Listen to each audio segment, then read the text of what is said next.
It's all about us, and it's time to bow down.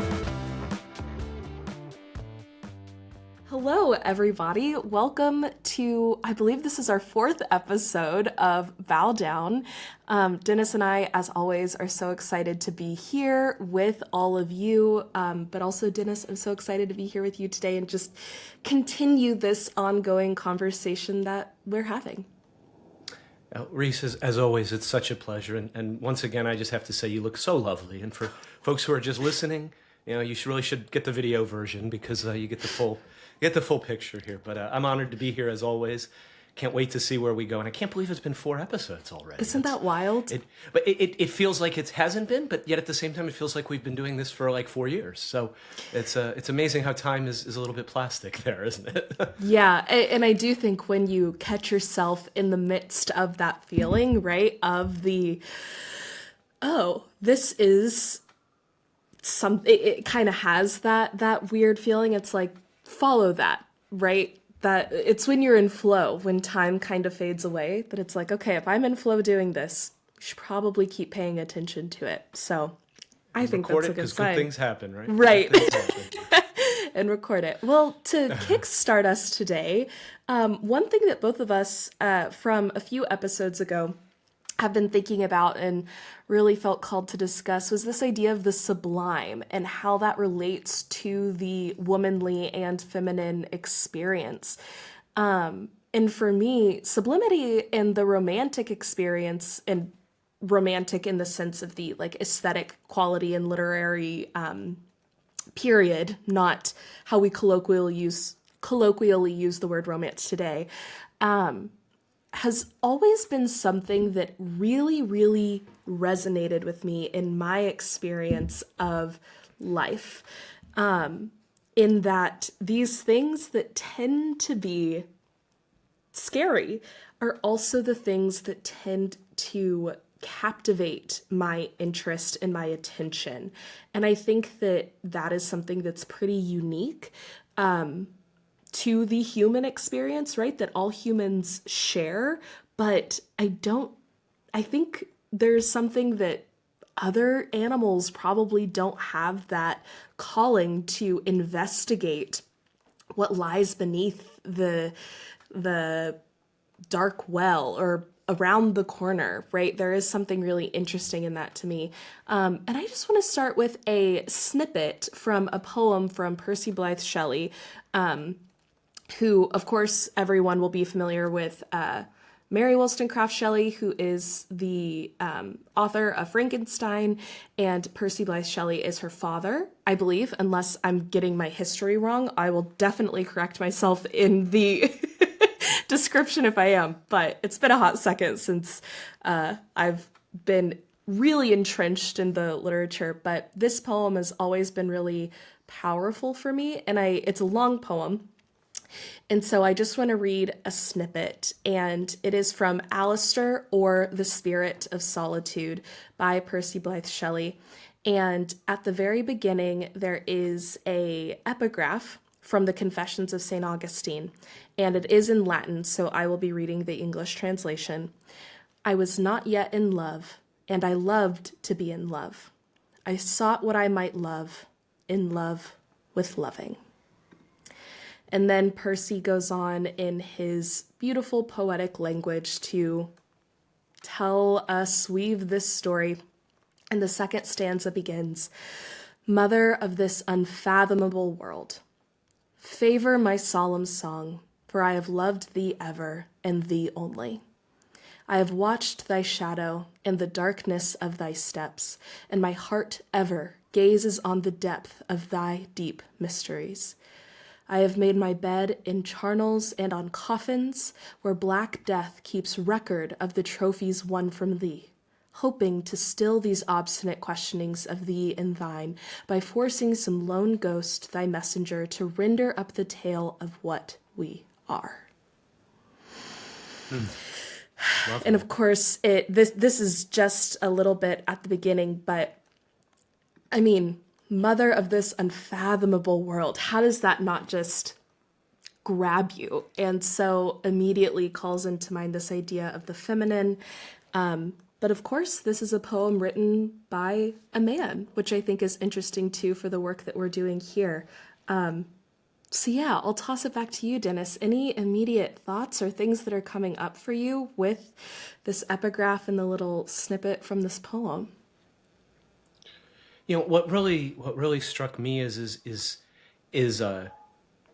absolutely the beauty of everything. I mean, just the pure poetic beauty of love, but this idea of I love to love, and I that's something that really resonates with me because I think some of us love easily, but some of us don't love so easily.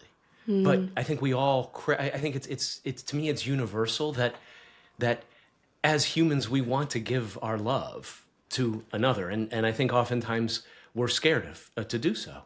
And as I think as I reflect on that, this a softness kind of overwhelms me when I listen to that. This idea of the human experience is this search to not to be loved, which is where I think a lot of us, we if I think in order to be loved, you have to love. It's the only way I think you can receive that love. And I do wonder, I wonder how many of our listeners struggle, with it being able to be loved. Like, do they do? And I wonder if I'm curious from your perspective as a woman, is it hard to be loved? Do you find it challenging when somebody does show you love? What comes up for you, or does it feel genuine, or does it feel, particularly that there's an ulterior motive, that this isn't, they're trying to seduce me, or they're looking for something from me, or what comes up for you? I'm curious when somebody does express in whether it's words or actions love. How do you feel about it as a woman? Yeah. Real quickly before I dive into my experience, I want to go back to something you said at the beginning, this idea of we must be loving to be loved, right? And I think this idea of being in love, whether it is with one other person or with ourselves or our experience or a broader community, it does feel like love is this kind of pocket that can encapsulate all of that. And I think to kind of be initiated into this like sacred space of love takes that vulnerability from everybody. And so even in this little epigraph saying, I was not yet in love, I loved to be in love, there is this already sublime feeling that is invoked in this. Love is also deeply terrifying, and also deeply beautiful. And to let that lead into kind of more of my experience around love, I think that, of course, my first thoughts go to romantic love, and I think we could probably explore a little bit more what we mean when we say love and maybe how we would each define that. I'd be curious to know how you define the word. But any time that I find myself in the receiving position of love, I don't know if it doesn't feel manipulative to me. It doesn't feel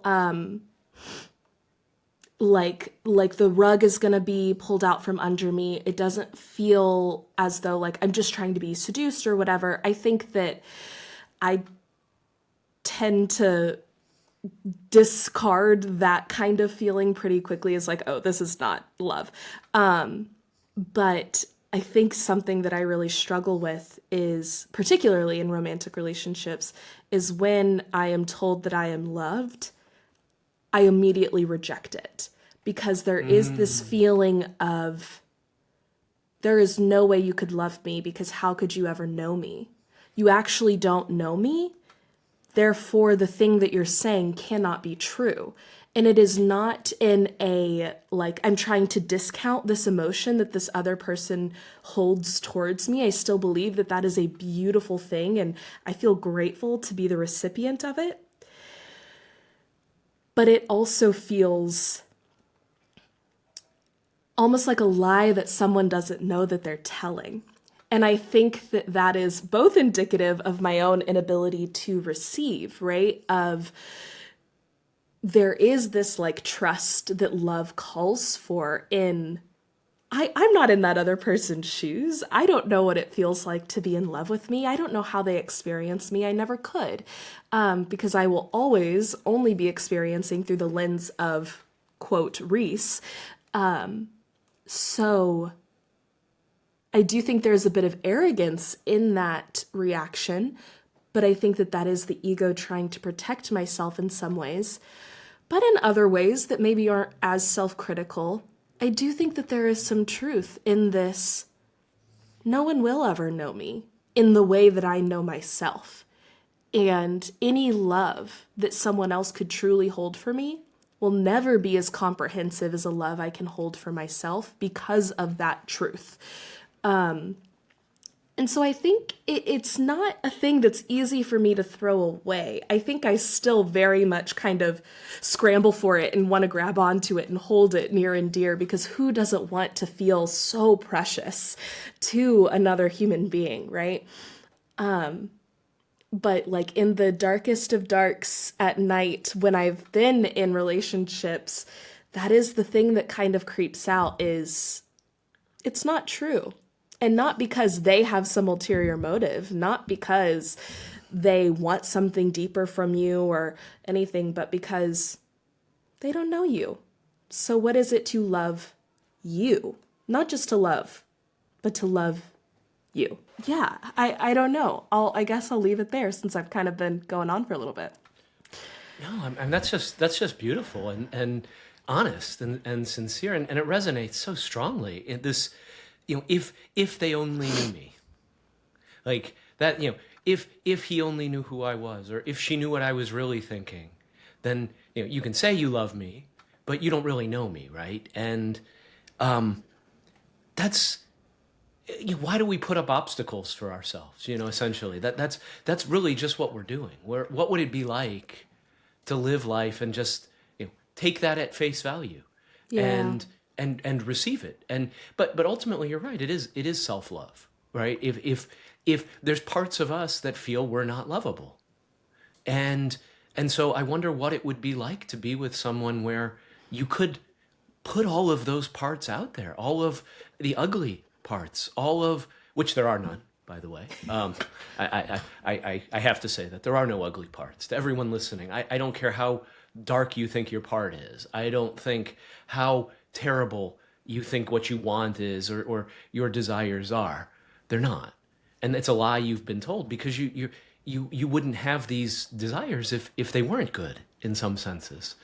And so, yeah, I mean, to me, to love yourself enough to allow somebody else to love you is a special thing. And because ultimately, nobody else can fill that hole you're feeling. Yeah. And that's what leads to a lot of dysfunction in relationships. It's what leads to a lot of struggles. But what that resonates so strongly, because I think we've all said that. I'm not good enough. Like, and it comes down to these beliefs. It's a fundamental belief of I'm not really lovable. Somewhere in there. Yeah. Yeah.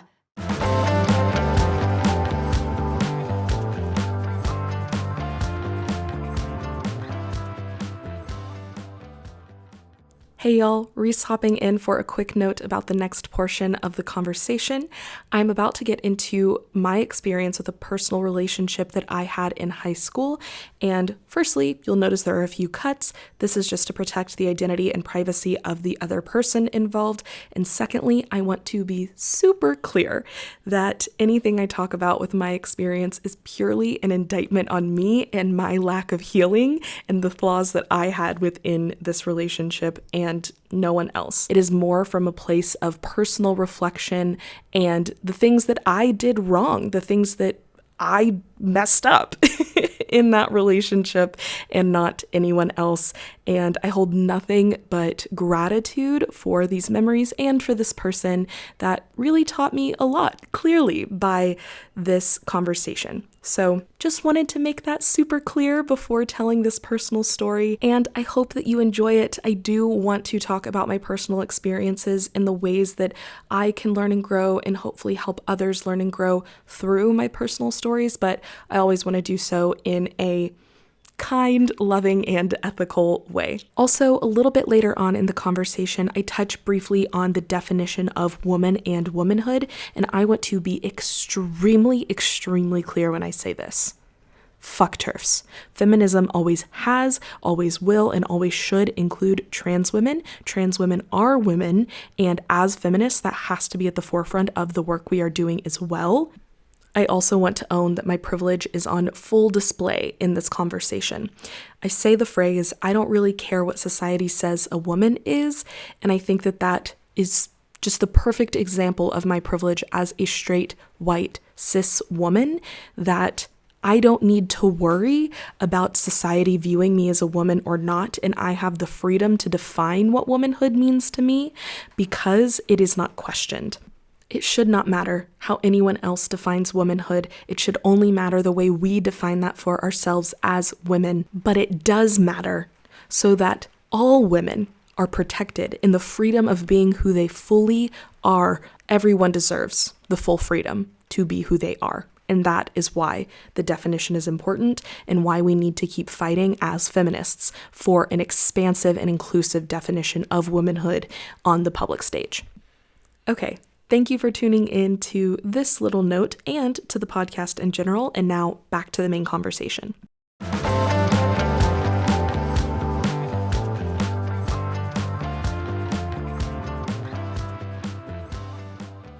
Totally. I think, too, there is something in this. We've talked a lot on the podcast about masking and this idea of the mask and what that means. And I think one thing that's really coming up for me right now, too, is I believe so strongly in my mask being deeply lovable. The Reese that has been curated for public consumption is wonderful, great, fabulous. And I'll even, and so there is this like side kind of underneath of like, well, just don't, you don't gotta take off the mask. And any time in any relationship that I kind of began to, or the mask slipped a little bit on accident or whatever, or there's a moment of vulnerability, that was always the kind of root of the biggest like discord. Not even that it would cause fights. I've never fought in a relationship actually, which I think is an interesting thing. And so it's a little telling. It's a little, right. it's telling, yeah. And I get that. I get that. Yeah, I get that. It's a self-report on me for sure. But so it's like it wouldn't even cause fights, but it would just be like, okay, now we're at this impasse where it's like we have a baseline misunderstanding and there's nothing to do but for me to go, well, but that's okay, and move forward, right? Like that's kind of what ends up happening. And I'll even share my very first relationship in high school. I was 17 and it was like first kiss, first love, all the things that a high school relationship and your first boyfriend should like bring and all the butterflies. But one of these things that came up was this idea of like, oh, well, you are so perfect. And I remember one day I told him and I was like, you gotta stop using that word. That is like such a trigger for me. I don't know why, but anytime I hear you say that, I know that it is coming from a place of like admiration and love. It makes me feel like shit because I think deep down I knew he wasn't calling me perfect. He was calling the idea of me perfect. And eventually, when we broke up, he did break up with me. And I will never forget in the conversation that we had when he's kind of leading into this. And he says, I just don't want to hurt you because you're Reese. Who would ever want to hurt Reese? Not you. You're this thing, this golden pedestaled being. So how could I not want to be in a relationship with this, right? But that's not who you're in a relationship with. You're not in a relationship with Reese. You're in a relationship with me. And that is when the discord of like fundamentally there are these misalignments come out. And I think that was the thing that was the most difficult in that first experience of like losing a romantic love, like having opened up to try and be the recipient of, but then also losing romantic love was like, oh, it actually doesn't hurt any less when someone rejects the mask of you too. That is still deeply hurtful because it's like, and it still wasn't enough. And it still would not have changed anything. But it made it really hard for him to be himself around me too, right? Right, because if you think somebody else is perfect, you have to try to be perfect too. Oh yeah. You know, if you have that, I'm curious though, what's it like to share this? Like, what comes up for you as you revisit this? You know, probably 7-8-year-old memory, I'm guessing, in some senses, give or take.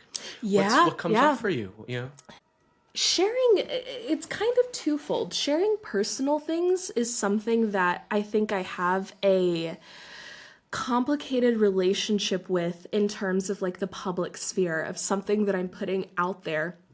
And one thing that I'm really working on is the idea that I'm like exposing something about someone else, that this is not my story to tell. So it's not fair of me to share this experience when it deeply involves this other person, right? But really working through that and saying like, they have their own story, their own memory, and I can promise you his recounting of our relationship and of this moment would be vastly different, and there's all the space in the world for that too. But being able to own that this was my experience and this was how it felt is powerful, and it is my story to tell, at least my version of it, and no one gets to take that away from me except myself, which I think I've done a lot over the course of like sharing things publicly online.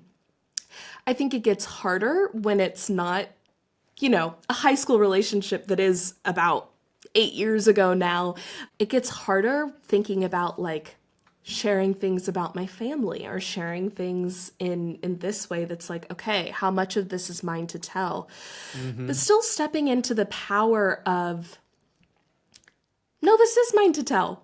It's just as much mine to tell as anybody's, as long as I am cognizant and conscious of owning my role that I play and that I am just sharing my, perception of that. That's all I can do to be honest about it and truthful about it, but that is mine to share, and that's really empowering. I think, too, going back to this, because my therapist calls the first time you have a breakup, she calls it the big bad breakup, and she says it arguably is the hardest breakup people will ever go through, regardless of, like, if they get divorced or, like, all sorts of breakups that can happen in your life. She's like, there is something about that first breakup that is just crushing. And so going back to that memory of it does feel very much like, wow, I kind of sold myself up the river in a lot of ways in not showing up fully and authentically. I had built around myself as like this kind of like protective bubble and mask that it did feel very much like, and it didn't even work.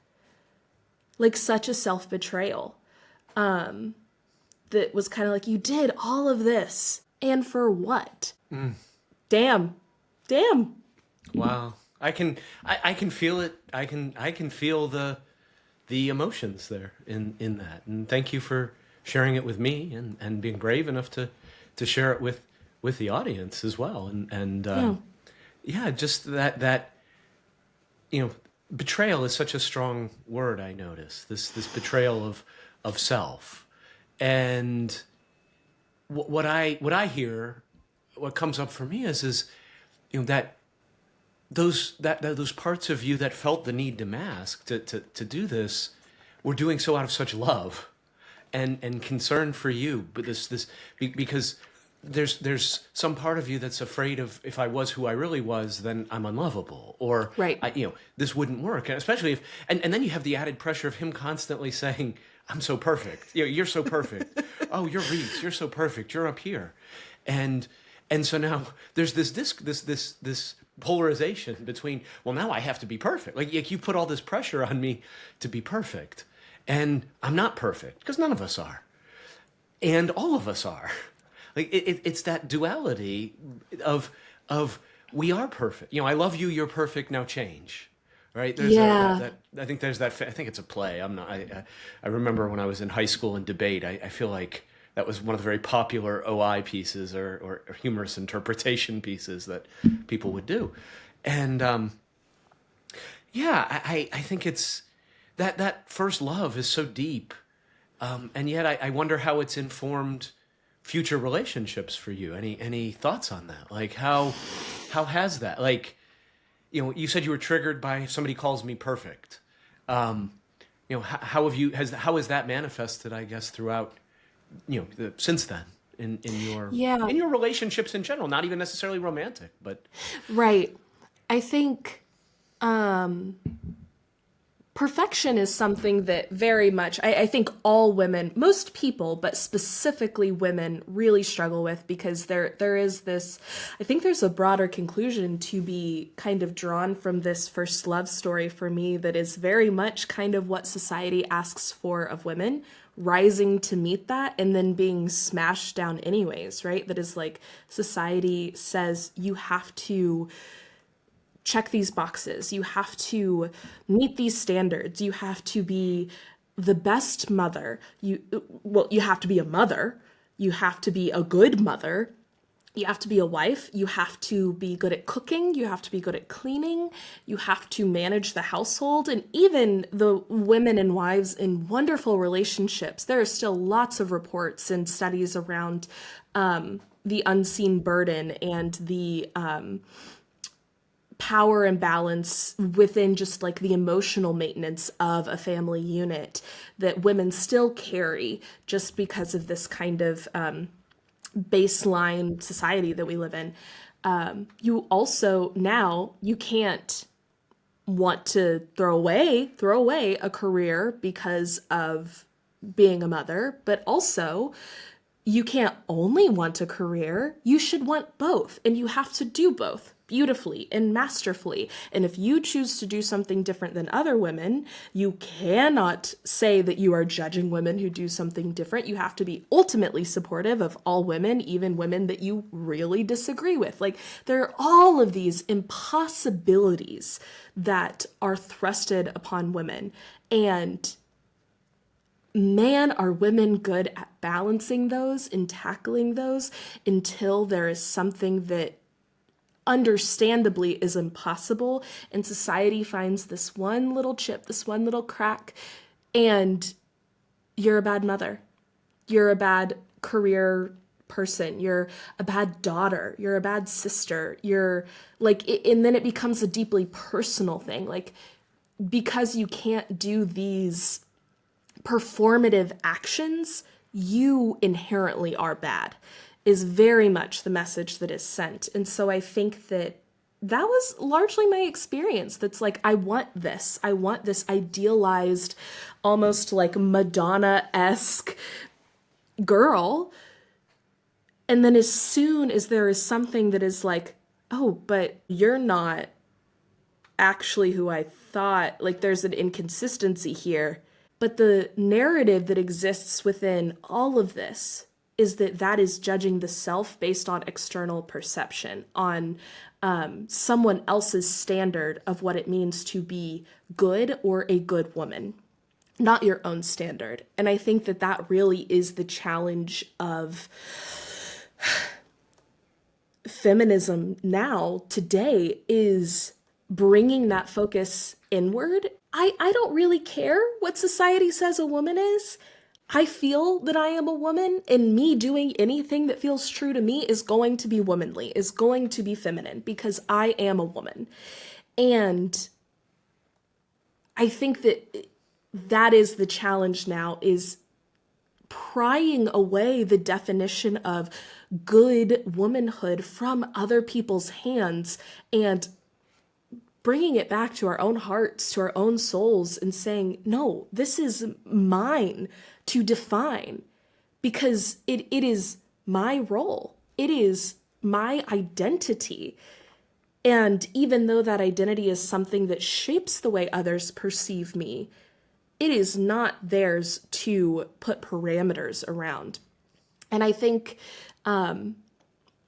in terms of it impacting future relationships for me, one thing that's come up a few times in my thoughts throughout our conversation is also this way that I feel that in most of my relationships, no, all of my romantic relationships, I'll say, and I haven't had many. I don't want the listeners to hear this and be like, very experienced person with all of the, no, I have not had many, but with all of my romantic relationships, I am a straight woman, so they have all been with men. Just for context in what we're discussing, I think that's important to note. Because I do think a relationship between two women or a woman and a non-binary person would be different in this power dynamic. I think that all of my boyfriends, I don't want to say partner because I think that carries a different heft. All of my boyfriends have viewed me as a piece of their life that I am checking one of their boxes, not that Ooh, I wow. am something independent that is there to be partnered with, right? And I don't want to blame these men. That I have always been treated extremely respectfully and have always felt very loved and safe in any of my relationships. So I truly still hold nothing but love for these men. I think that that is a societal thing that young men are taught, that whether you fight against it or not, a woman is a thing that a man gets and you kind of need to serve this one specific function, facet in your life. And anything that she wants to do or that is her passion is kind of incidental to that. As long as you also have all of these other things that serve whatever is in this box for you, you're good. And again, I don't think it's their fault. I think it is how young men are taught that it's like, well, if you're going to take on the world, you need a woman, one, to bear and raise children, but to also like manage the house and all of these other things. And perhaps you want a woman who is driven, who is career oriented, so that you can also kind of have that to be proud of on your arm at business dinners or whatever. But I think oftentimes that is still looked at as her drive makes me look good, not, wow, she has drive. Wow, that you said a lot. And Yeah, I did. I'm sorry. I've been kind of... Don't stop. Reese, don't you dare apologize, because everything you said is absolutely incredible and worth like 5 re-listens, because everything you said is absolutely true.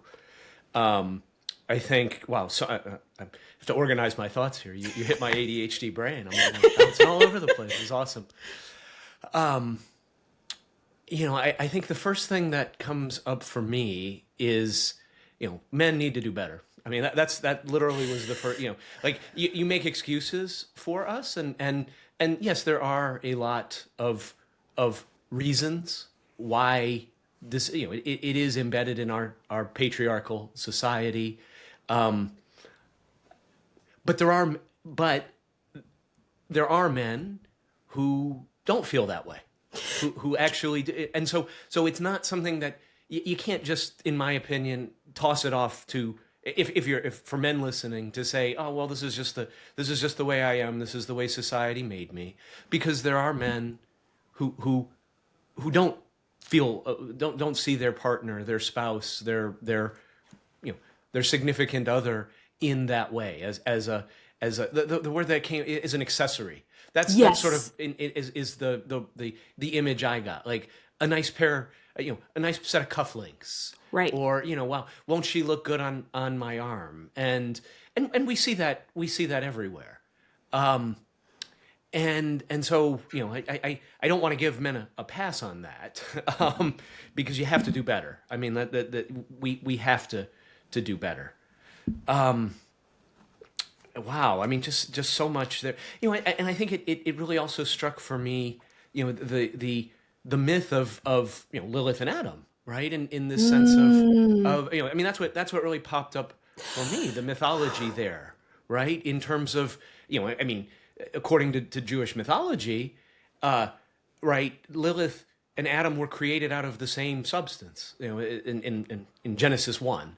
And again, this is not biblical exactly. It's certainly extra biblical in the sense of it came from legends and myths, in the Common Era, probably after more a lot of this work. Gnostic traditions. More Gnostic traditions, but at the same time, this archetype has been around for far longer than the Bible's been around, and before the Bible existed in any way, shape, or form. So, but this idea of I want you to be beneath me, and Lilith is like, no, we're equals. And notice she wasn't trying for domination. There wasn't I'm better than you, I should be. It was, no, we're equals. We're co-creators. And Adam couldn't handle that. And then he went and whined to God, like, hey, bring her back, because but she refused to come back and was cursed for it, right? And I mean that tells us really all we need to know in some senses, because that myth is we see it in our reality. Yeah. Every single day. And that just really, that struck me there. And I think this idea of perfection is so damaging to women, and in particular, and I think it's damaging to men too, actually, because I think, it's talked about less perhaps, but I think it's still there. And comes out probably in various ways, but for women to have to be perfect. If I'm not perfect, then I'm bad. And right. If I can't afford to have one mistake, I can't let the mask slip, as you said. And then I'm damned if I do, because if the mask makes, the mask doesn't work either. And so what am I supposed to do? How am I supposed to, and to me, the answer is just be. Is be, and it goes to, and I'm also reminded of one of the when we were doing in the last episode of these meditations, that of leaning into being misunderstood, welcoming being misunderstood, because the right people will hear and I'm paraphrasing, but I seek being misunderstood because I know the right people will hear my truth that's for them, and so I feel that maybe that's what love is in some senses, is to feel that you don't have to change. You don't have to, you are perfect just the way you are, imperfect as you are, because your imperfection is perfection. Because wouldn't it be boring if we were all perfect? Right. I mean, honestly, like, I don't know, the most fun people are the ones who are imperfect. Like, I don't want to be around perfect people, because I can't live up to that. I know I can't live up to that standard. I don't want to live up to that standard. It's almost like, it's almost like I want to get an F on the first paper, so that, I get the brand new car. I'm just going to scratch it myself, because otherwise, it's going to be weighing on me, because it's going to happen. Yeah. So let's get it out of the way. Let's and maybe that's how you're with the right person, when you can literally be who you are, and there's support, but there's not manipulation. There's not, you need to be this certain way. There's no expectation. The only expectation is that there's open and honestness, and we're here for each other. And you had asked earlier, what does love mean to you, and or how do you define love? And to me, I don't know, because it is such a highbrow topic. I mean, there's so many different philosophical, and you can read the 13th chapter of First Corinthians if you really want to. I think a poetic, talking about beautiful and poetic, regardless of how your impression of the Bible, the 13th chapter of it's a First poetic Corinthians and widely accepted definition. Yeah. Yeah. But to me, that's great, but it's not where the rubber meets the road. To me, love is finding somebody that I would be willing to be in an RV with for the rest of my life, in a confined space, where being with them is as pleasant and as wonderful to me as being alone. Where I'm just as comfortable, or even more so. Although maybe in some senses it's better to be just as, because why do we need more or less than? But to me, that is the true definition of love, is being around somebody that I am perfectly comfortable being around, and have no need to not be around. And again, I mean, I'm not talking about, we're all going to have this, there's never, you had mentioned, you never really, that in most of your relationships, you haven't had many fights and things like that. But I'm sure there's times you were annoyed, and probably times where it was like, hey, I just need to take a breath. I need a little bit of a break. But I think you know what I mean, in terms of like, hey, if I had to spend the rest of my life in a tiny house with this person, with this other human being, I want that. Like, that doesn't sound like a sentence, like a prison sentence. Right. That sounds like a paradise. And I think so many relationships, we pretend they're paradise, but they're really prisons. Because we're locked out of being who we really are. Because we don't trust who we don't trust this person enough to be who we really are. If we're honest, we might not call it that. Right. We might not notice it. But if we took the time to notice it, all those things you don't tell your partner, every single one of those is to me suggestive of the lack of true safeness, true comfort, true. And again, that doesn't mean you don't love the person. I mean, so it's not a question. That's the only, but that's the definition of love for me that truly resonates with me. And I don't know if that's a soulmate. I don't know. The romantic part of me loves the idea of soulmates being a thing. No, do I think there's just one? I mean, my probabilistic mind says, well, then we're all screwed, because the odds of us finding that one is like picking one molecule of water out of a pool and somebody else picking another and expecting it to be the same kind of thing. I mean, the odds of that are pretty low. That doesn't mean it can't happen, but yeah, I guess I don't know. How does that resonate with you in terms of a definition? What comes up for you in that, hearing that? Yeah. I completely agree with this idea of it feels the same to be with someone as it does to be alone, right? Like, that is, I don't think that I would ever want to get married to anyone that I didn't have that with, right? Like, that is kind of like, okay, when I feel that, it's like, man, this really is someone that I can build a life with, or do life alongside together in partnership. I think also that is a good analogy for introverts. And maybe extroverts might not feel the same, but I would also say the more time that I've spent with some of my dearest friends and family, the feeling of being with them and with being alone is still different. But only as of last year was it the first time that someone besides my mom. I felt like I could be a full authentic version of myself with, and it still feels a little different than being alone. So I think that there is something kind of magical about the mixing with someone, that it's like I am fully myself, but I'm fully myself with your eyes on me in a whole way that like does add something to that experience. And maybe that is me just being fully romantic, that like I would love for a relationship, a partner where it's like, this is beautiful and even better than being alone. Like you said, why does it have to be better? I don't think it does or should. I think also in my kind of spiritual metaphysic brain, there is a lot of conversation around like, well, God is love, and what is something to believe in if not love, and universal energy is love. And I find that really trite to be honest.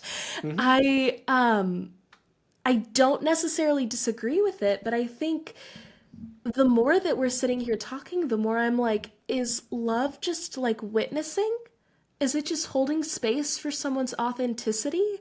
And I do think that that is probably what any universal consciousness is too, is just holding space for your truth. Without judgment. You know, we've talked about that, right? Like this unconditional, just a space that is completely without judgment, that's radically permissive and radically honest. And you know, as you were saying, and I don't want to interrupt you, but is what came up for me was maybe could love be, maybe you truly know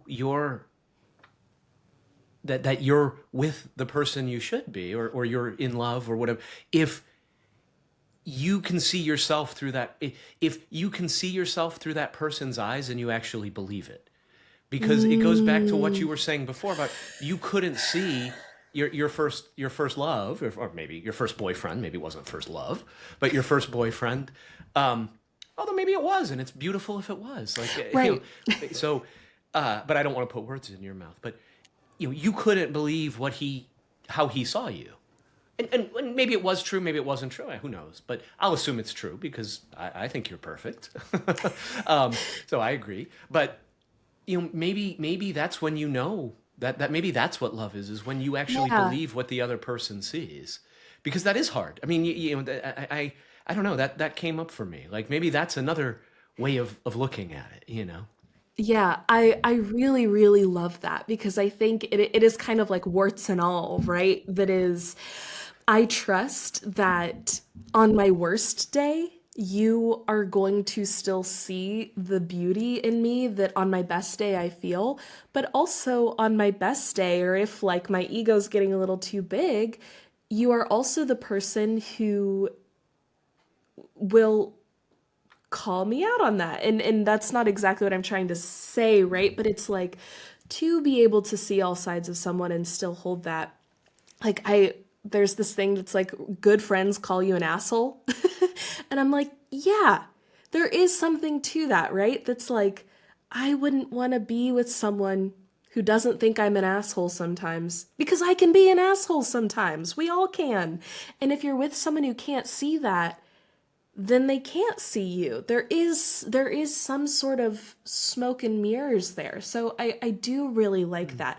But to still hold this love, it is not this kind of flowery perfection. It feels the same way as when you hear people say love and light, right? And it's like I think all of these things are extremely well intentioned. This is not, I'm not trying to pass judgment at all. But when it's like with love and light, or the universe is all love and light, it's like, no, it's not. And actually, there's a lot of gifts sitting in the dark and the shadows too. And I don't think that excludes love.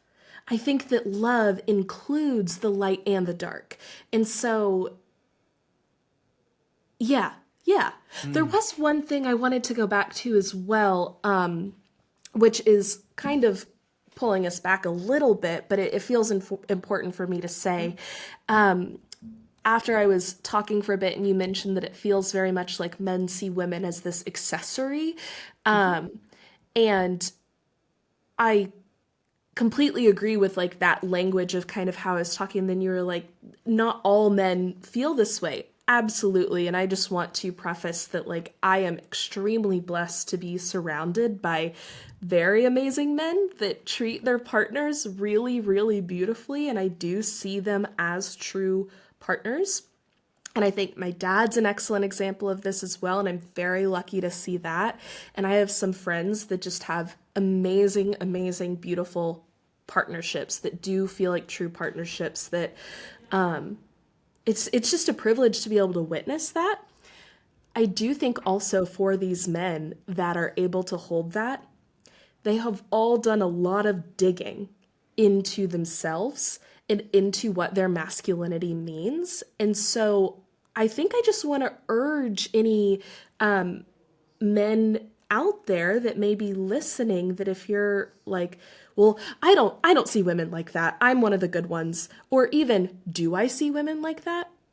Just do a little reflection and maybe you are like you have fully done this work and you feel confident in that, but I think that there's always more healing to be done. And the more that men heal their own internal wounds that are both from the patriarchy, that are from their inner child, right? This work that men are rarely given the space and time to do, the better you will be a steward of the women in your life and any relationships you have with women, romantic or otherwise. So I think, yeah, like I agree with you, not wanting to let men off the hook, because I think it is something that society kind of predisposes men to have, but also in not letting you off the hook, kind of also giving you permission to have space to work on that, because there might be something there still.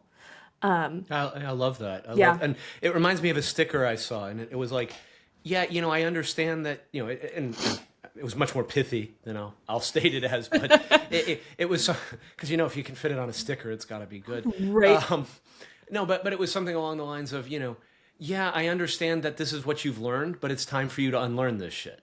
And, Yeah. And that's, and I love how you put that in terms of, it's about noticing. Like, if you just take a minute to notice what, how you're thinking, notice how you're treating somebody, notice what's in your head, and be honest about it, and be brave enough to not just push that down and say, okay, maybe I am doing this. How can I change this? And having that, if you're with somebody, asking them and saying, hey, I've been thinking about this.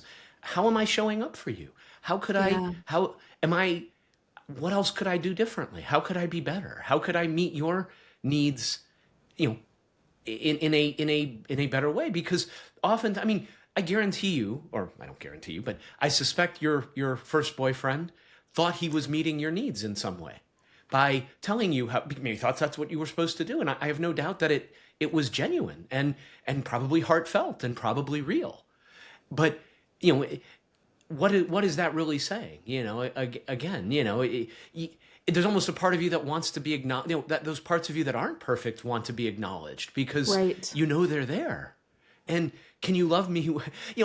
But then the other thing that came up for me was that, sometimes I've seen this, if you can't love me at my worst, then you don't deserve me at my best kind of thing, with snaps and stuff.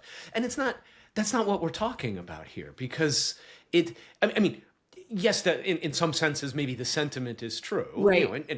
but it's different than that. It's there's all this aggression I notice in terms of, and even in this empowerment space, there's this, and I understand it needs to be in some senses, like we need to be radical. The pendulum has to swing in the other direction in order to get balance. Because when there's no balance, there's things that happen. But I think your point is so well taken in terms of, how deep this runs. And then, and the other thing is that I'm curious how you respond to this. I would argue, and I was, and I'm sort of thinking of the Tradwife, I think it's called, movement sort of thing, where like what is, so there are women who want to be an accessory. Like that's perfectly okay with them. And what do you, I'm curious your thoughts on that. Wow. Yeah. That is something that truly breaks my heart.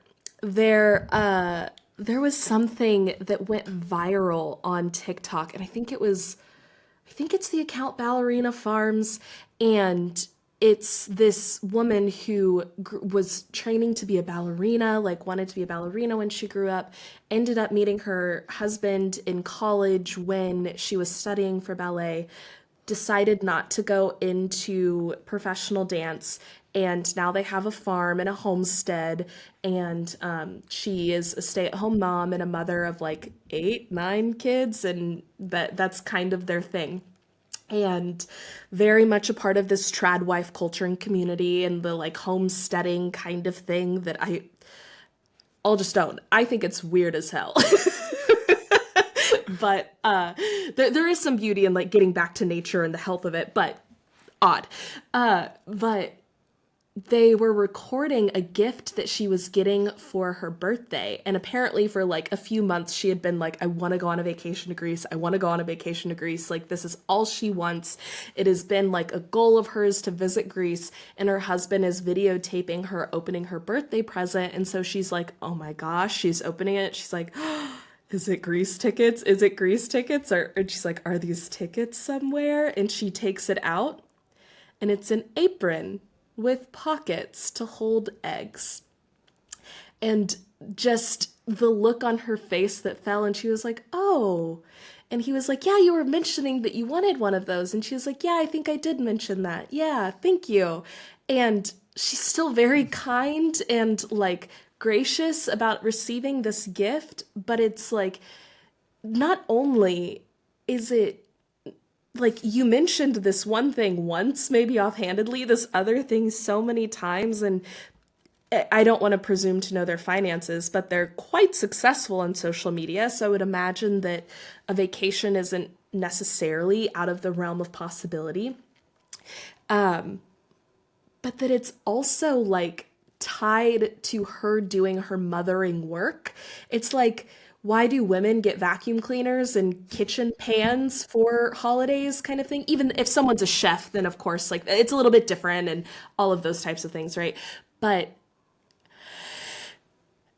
it's just so heartbreaking because I think even in the women that we see kind of in these communities, this was one of those things that I was like, there is something universal about the human experience or the womanly experience, even for women that have kind of quote unquote chosen the path to be an accessory. That is, I don't think anyone's spirit wants that actually. And I think it takes a lot of mental gymnastics to make that cognitive dissonance work. I think it takes so much energy day in, day out for women to play that role. And I think for women who have decided to, there is a lot to uncover. And I think that uncovering all of that scares them more than the idea of living inauthentically. I think it's easier. And I do think that that's a choice that women get to make, like the same way anyone gets to choose how they want to live, right? Like I'm not here trying to strip away anyone's freedom for the choices they make. And I don't want to sit here and say that like I know their hearts either. Maybe I'm totally wrong, but that's just my 2 cents on I cannot imagine anybody who wants to live as though they're an accessory, and that just has to take a certain level of self-suppression and like arguably self-hatred. I really think so. And in doing this healing work, I think that it does require you to confront, even like I was talking about earlier with my first boyfriend, and realizing that I had betrayed myself. It takes that. It takes being a little upset at who you've allowed yourself to be for yourself, and not having defended yourself, and not having been the one to stick up for yourself. But then it also takes self-forgiveness to say, the society and culture I'm born into does not encourage this, and my genetics are partially wired from my ancestors that have all, like, you're carrying all this baggage from that, right?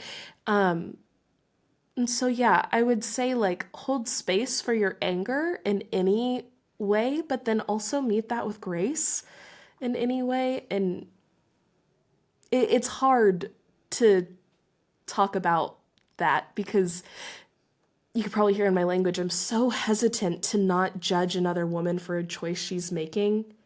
But it's like, even in that, she's judging me for the choices I'm making.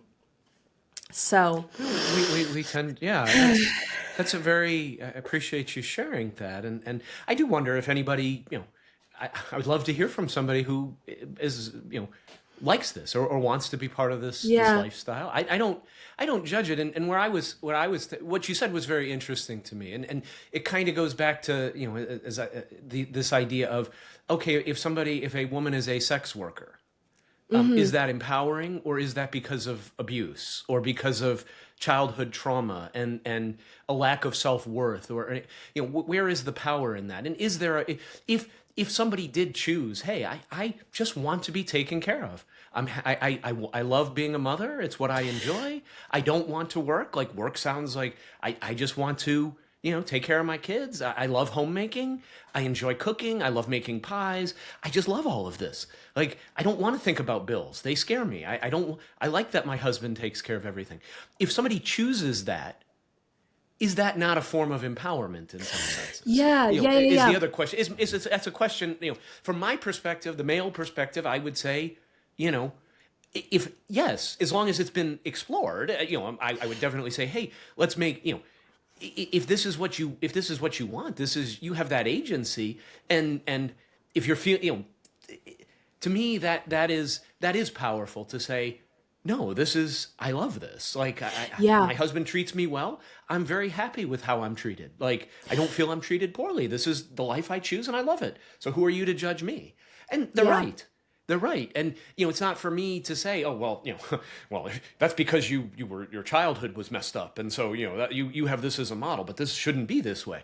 So I don't know. It's hard to, I get what you're saying in terms of, how do I even respond? Like, I try to hold these two things, right? And, I think, in the language of something that you're saying, because I don't disagree with anything that you just said at all. And I think that what I was just speaking to was perhaps, I don't think I categorized it super effectively in saying that it's an empowered choice, right? As opposed to this disempowered state of, I have to do this. Mm-hmm. And I think that is the latter of the two was what I was trying to speak to.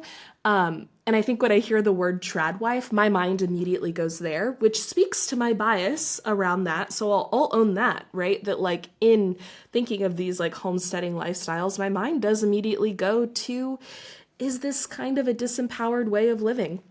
But absolutely 100% agree that if it has been explored, and if this is something that brings you joy, there is so much beauty in being a mother, and there is so much beauty in taking care of a home and baking and cooking and just like the heart of nurturing, right? In every sense of the word, that's beautiful. And there is something really beautiful in being taken care of too. I think that my gut instinct is just that, because that can also be the default,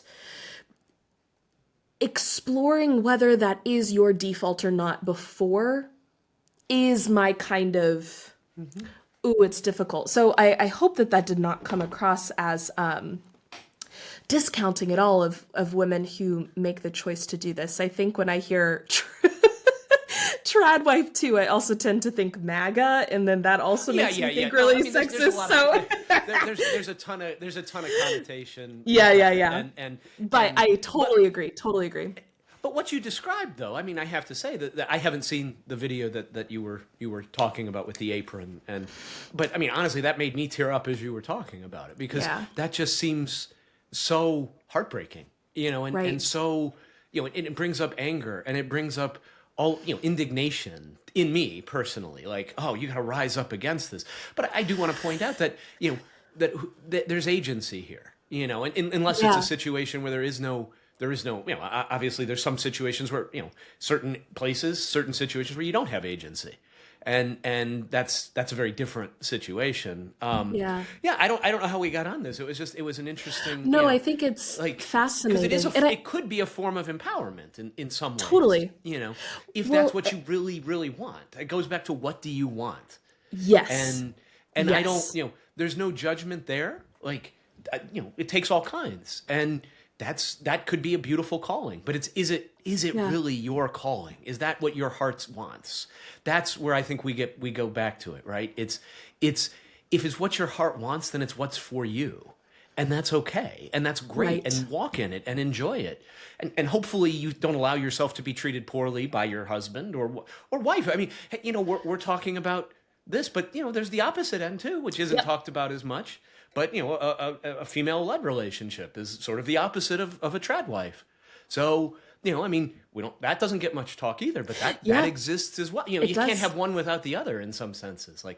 The opposite, right? And yes. I think it's really interesting, the dynamic, because even in a tradwife situation, who actually holds the power? Is it always the husband? I don't know. I'm not saying it is or it isn't. I'm wondering, and that maybe this is probably a different topic in terms of the dynamic of power and how power and desire intersect. It's funny, when I was in college, my freshman year, I took probably the best course I've ever taken in my life, and I don't know if you're still alive, Dr. Snodgrass, but if you are, I want to shout out to you. Maybe this will get back to you. It was just an absolutely incredible course. And it was called Power and Desire in Western Thought. And it was a philosophical but also practical course where we looked at these concepts of power and desire and what it means. And one of the books one of the things we actually looked at was the movie Dangerous Liaisons, which was based on a book from, I think, the 1700s, which was French, and it was actually an epistolary. It was all written in the series. And we only had to watch the movie, but I actually read the book as well because I was fascinated. The power dynamic in that, and that's something I think we could spend a whole episode. I don't know if have you ever seen Dangerous Liaisons, the original with John Malkovich? Once forever ago, so I don't remember it, but I'm writing it down to add to my list. That might be something interesting, for us to look at one day, because there's a fascinating dynamic there in that between incredible actors in that,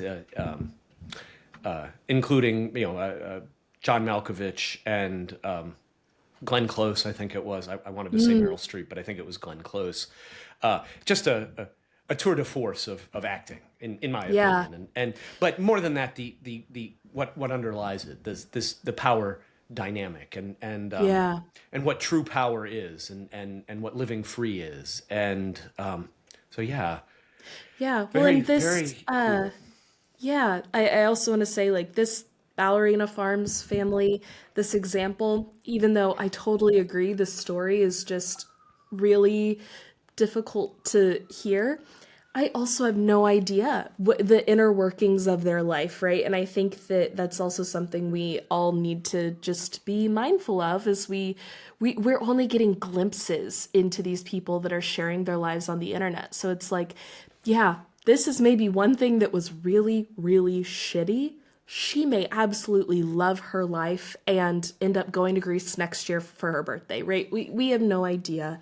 So I want to kind of humble myself in my jump to judgment there too, but I think. Well, I don't think it's also how you feel, Reese. I mean, and it brings up, and I think that it's valid, and I think it's also valid to say, and I don't judge this. It doesn't feel good to me. It makes me feel sad. It makes me feel but also recognizing, holding space to say, and that's her. I respect her choice as well. Yeah. And and in fact, if somebody out there knows her and wants to we'd love to talk with her and understand, because there is no judgment. Honestly, it's just a way of being, and it's not right or wrong, and it's beautiful if she's happy and there's love and it's edifying, then who are we to judge? Yes. Would he with the manner you judge, you'll be judged. Yeah. That is basically how you judge others is how you're going to. And again, for a long time I took that as oh, God's going to judge me that way. But the real truth of it is, in my opinion, is that the way you judge others is just reflective of the way you judge yourself. And if you judge others harshly, you're probably judging yourself harshly. And is that what you want? Do you want to judge yourself harshly? And I don't. I do sometimes, unfortunately, but less and less. The more I walk in this, the less I judge myself. Now, I examine myself. There's a difference, I think, between examining oneself and judging oneself. And I can examine myself and say, oh, I notice I did do this. Wow, why did I do this? Is this who I am? Is this who I want to be? And if the answer is no, then it's like, okay, that's good to know. Let's see when that, let's make a shift in that behavior. If we notice it, let's be more conscious of it. Let's see where it comes up. So yeah. Last thing I just wanted to say, since you brought up the Lilith mythology, and I've just been really thinking about what I think about this. And so I'll throw it out there for if you have any quick thoughts or to marinate on, maybe for next week, or listeners to hear your thoughts. Yeah. But how Eve kind of came in as the second wife made from Adam, and that there is very much this dichotomy between the Lilith archetype and the Eve archetype. But there's this theory, myth, kind of assigned meaning that perhaps the serpent that appears to Eve in the Garden of Eden is Lilith in her serpent form. And I have just been really meditating on Lilith's serpent form and the idea of like venom as something that can be so powerful also in our words. Like when you spit venom at someone, that is a way we talk about like using our words to hurt somebody, how powerful that can be, but also how the serpent is never once in the actual Bible ever named as the devil or as Satan or as Lucifer. It is only ever discussed as the serpent. Of course, there's other Gnostic traditions that actually say the serpent is a manifestation of Jesus, of the Christ figure, which I think is also interesting. But I've just been really loving meditating on the idea that it is Lilith come to set Eve free with knowledge. And I would love to hear your 2 cents, or if we want to put a pin in that for next week too. I would love to talk about it in more detail, but my initial thought is I do love that idea, number one, of whether or not it's, I mean, again, do we really think this story is true? True anyway. So right. I think we can put, but what is interesting, not only, a modern, most Christians would say, oh, that's the devil. I mean, that's what I grew up learning, right? The snake the snake was the devil, which is never, ever mentioned. Even more than that, though, what's very interesting is God was the one who lied in Genesis. He said, the day you eat of this fruit, you shall surely die. And they ate of the fruit and they didn't die. Now, apologetics and other Christians will be, oh, well, that was metaphorical. Well, the problem there is if you actually understand the text and read the Hebrew, and I'm not suggesting I do, but if you really want to, I highly recommend Dan McClellan. He has an incredible channel on YouTube and TikTok and dispels all of this. And so a lot of what I'm just regurgitating things that he shared in the past. But I think it's important to recognize that, like, the God of the Bible is the one who lied, and lied to keep knowledge from people. When they ate of the tree, they became as gods, knowing the difference between good and evil. And so the God that, of Christianity apparently does not want people to have knowledge, which doesn't sit right with me as a concept. Not to mention that he didn't tell the truth. They didn't die immediately. Yeah, and people, oh, well, a day is like a year and 1,000 years is like a day. And again, that's just a lot of hand-wringing. That's a lot of manipulation to basically make that argument to everyone who agrees with them, so they feel good at night. Oh, no, it can't be, like, and again, I think this goes back to the shadow that you're talking about, this darkness, this idea of there's parts of us that know that something's wrong, I would say, but we won't allow ourselves, many of us won't allow ourselves to actually think critically here. Because when you start to think critically, the whole sweater unravels. It really does. And, and to me, that represents what Lilith represents, is truth, is knowledge, even if it burns you. Like, knowledge is power. Knowledge, we are meant to know and to feel and to, to be. So that's what comes. I would love. We can always talk more about this. Yeah. I mean, it's just. I want people to. And again, I come across sometimes as like being anti-Christian, or I sometimes there's a part of me that fears that, and I'm not. I did spend a lot of my life under a lot of oppression and a lot of restriction. And a lot of you should, and a lot of, and when I actually learned to think for myself and examine these things and actually think about them uncomfortably, it led me, to a different place. It led me to questioning a lot of things. And the fact is, pastors and preachers and priests and they don't want people to question because there's no answers to these questions. And you have to make up answers that aren't really true and aren't really satisfying. And, whereas I think exploring and seeing who you are, and we talked about shadow work, this idea of our shadow is every bit as powerful as our non-shadow. Like there's that duality. Like you can't, all the shadow is just another part of you. It's there whether you want to see it or not. And again, when you cast a shadow on something, we say that's a bad thing. Oh, my shadow. But think about like in the desert, and maybe I've mentioned this before, but all the animals seek shade and refuge in the shadow.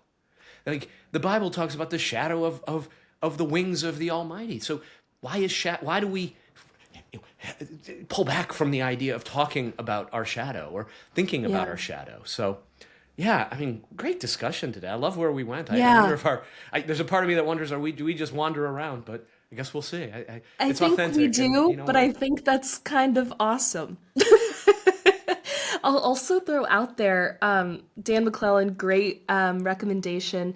Esoterica is also a YouTube channel that I love with Dr. Dr. Sledge, I'm maybe forgetting his first name, as a rec. He actually has a video on the historic myth of Lilith that is fabulous, highly recommend. Ooh. And a lot on Jewish mysticism and Gnostic Christianity, and a lot around kind of the more metaphysical myths here too. So I'll just throw that out there as another rec before we sign off here. Dennis, as always, thank you so much. It's just such a joy to chat and to share. And thank you, listeners, for being a part of Bow Down, for being a part of our coherence. And we thank you for letting us be this small sliver in your coherence. It is such an honor and a privilege. Likewise, it is just a joy. Like I take so much joy from really just, I don't even view the audience. I just see a conversation, and it's lovely. It's just so lovely. So thanks to everyone listening, and we'll catch you next week. Bow Down is a weekly podcast from the Cohere Collective that explores esoteric and empowered feminism. Please subscribe to Bow Down wherever you may be listening. And if you enjoyed the episode, please leave us a like, a 5-star rating, and a review. And if there's anyone you think would enjoy this episode, or maybe just needs to hear it, please share it. If you want to stay up to date on all things Bow Down, you can follow the Cohere Collective on any social media platform at the Cohere Collective, and check out other content and offerings at www.thecoherecollective.com. If you're interested in working with Reese to find and pursue your purpose, I encourage you to head to www.thecoherecollective.com/life-coaching. If you're interested in working with Dennis to shed your mask and embrace your desires, you can email Dennis at dennis@theheartstoybox.com. A huge thank you to Jack Corbett for Bow Down's music. You can find him on Instagram at j.corbe. Thank you all for joining us today. We're so glad you're here. And as always, we hope you feel like you are living more coherently. And until next time, love.